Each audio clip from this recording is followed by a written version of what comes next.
Hello. My question has to do with the topic of technology, media, and women's rights. So I find it very interesting that anything that really sparks interest in contemporary society is, or innovative, is cross-disciplinary, interfaith, collaboration amongst people or disciplines that normally would not collaborate.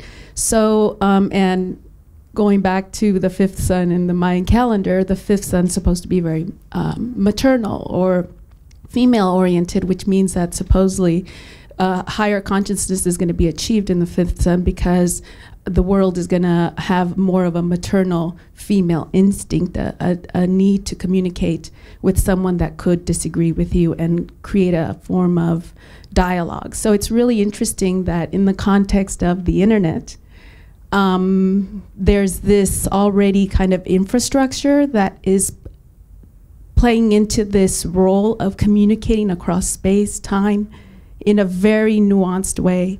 That's what's happening in education. Speaking of education, the most innovative programs are cross-disciplinary. It's and then religion and spirituality is on the surge, but then at the same time, media and what the role and the image of women in Western society, it's sad. All you have to do is turn on the TV. So what would you say, considering the future, considering what's happening, the dialogue, the infrastructure that is developing, that I would term more female-centric or female-oriented? I don't want to use centric, negative connotation, but what do you think about the media, especially as a way it influences young people? And then realigns these very negative stereotypes of what it means to be man and what it means to be woman, considering where you're coming from in this context. The good news, which is actually bad news, is that men, unfortunately, are being subjected to all the same kind of ridiculousness that women have been subjected to for who knows how long. I mean, just the whole idea of, you know, male grooming products and male this, you know, it's unbelievable. I mean, it's kind of, it's a little insane. And like I said, the good news, which is the bad news, is that these days men are being subjected to the same kind of scrutiny that women are being subjected to. None of it's good, right? But I do think that what, you know, I realize that the internet has the power to, and it's become its own religion, you know, it really has, in that it brings people together, it gives people an opportunity to connect in ways that they would never connect face to face, right? I teach online classes, and I'm always amazed at the freedom, here we go again, with which people will express themselves online that they could never express themselves that way face to face to another human being. And I think that's a fascinating, but at the same time, a little bit of a disturbing phenomenon. So I think that it's a good thing in the sense that it's important for there to be a space where people can express these kinds of things rather than not expressing them. Yes and no. But the lack of human interaction, face-to-face human interaction, is disturbing. It's really disturbing. When I hear about people who are giving their confessions to a priest or whomever online, I find that extremely confusing. I'm not quite sure why that's happening. But it's very popular. You find online sites, repentance.com or something like that, you know, where people will go, and it's true. My students tell me about this stuff. I would never find this stuff on my own. My students are always telling me about this. And that, you know, but there's a freedom there with the internet that you begin to wonder how that freedom is going to eat away slowly at society and human interactions. I answer this as somebody who is connected to this and my iPad and my laptop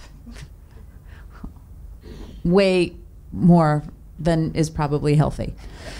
That I say that anything is really true and lasting and makes an impact, and that's really multimedia. True multimedia is the five senses. When you can smell and taste and touch and see and hear who's in front of you. and react to them, not just the screen? I actually think, in the media, it helps us save time, with everything, and I'm like that, right? Connected to my iPhone. Yes, exactly. And then, we do a lot of marketing, and it's part of my expertise.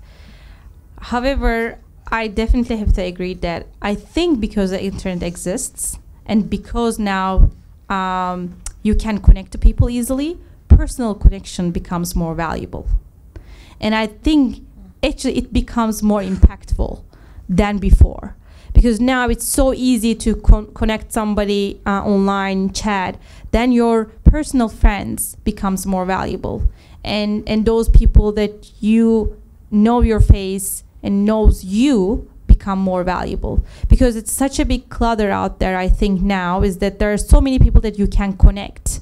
That doesn't mean that you're really friends, right? You can connect, but you still can be somebody else out there. So I think there's good and the bad, right? Like anything. And I think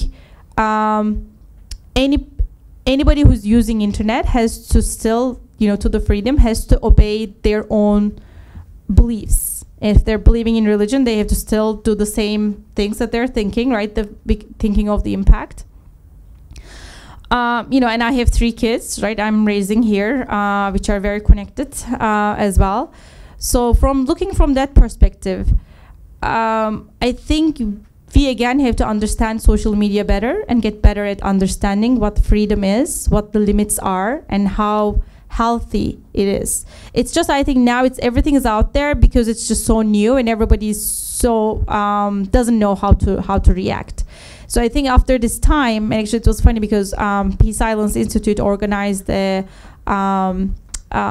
conference about cyberbullying at Rutgers, basically, and a Rutgers student had committed suicide last year. And last year we've discussed this. So all of us as a whole society has to get better understanding in terms of the portrayals of men and women and the certain definitions of the online media is giving to the younger people. For those of us very ready to turn it off because we've already had that understanding. For younger, it's almost defining what they need to believe. So I think, like every freedom, responsibility comes, and somebody has to define responsibilities within social media. I think the freedom hasn't been defined. It's just, it looks like free for all, type of definition, and it doesn't fit to anybody. So I think it's just that the society will improve on and has to come up with a definition of a freedom that fits everybody, including the responsibilities.